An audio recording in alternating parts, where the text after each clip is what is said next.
Hey, với là hey lâu xin pay ni mo kapu.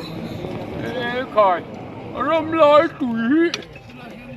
Hey, Israel kuan ya. Mo. Hey, Israel bom po ya. Mo.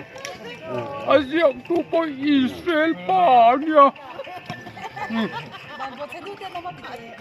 Nhưng mà vấn đề là Israel hồn nạc ăn không đó nữa. Dù ông giải từ khu cần hiện phải đó này. Ê bố đồ em đã bỏ Israel ba đi trọ.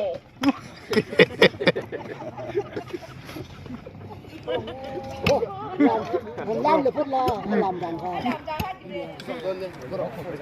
Dù ông giải từ khu cần hiện đó nữa. Mà thế bộ, mà là con yêu quý sĩ cổ thần. Khi khai đã đồn nhắm chìa. Yêu quý sĩ cổ thần ở tên lâu điểm.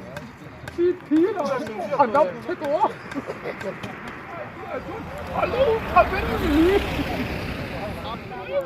Alo, đi đàn chứ ăn đắp. Alo,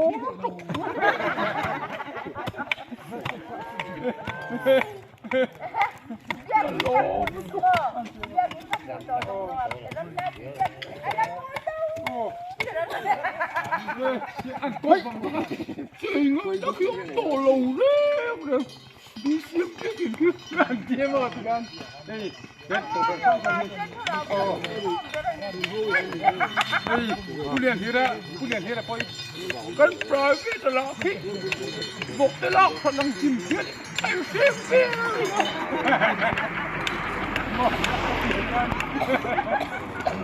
Ê, anh đi ăn lụt á. Anh xin bùn ạ. Em ngon lắm không? Israel bông thọ anh nhá. Israel ở bông. Cái tiếng ca.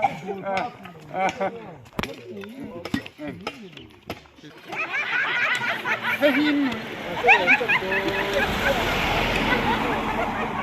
Hey hin. Necktie ka ba at gold na na dia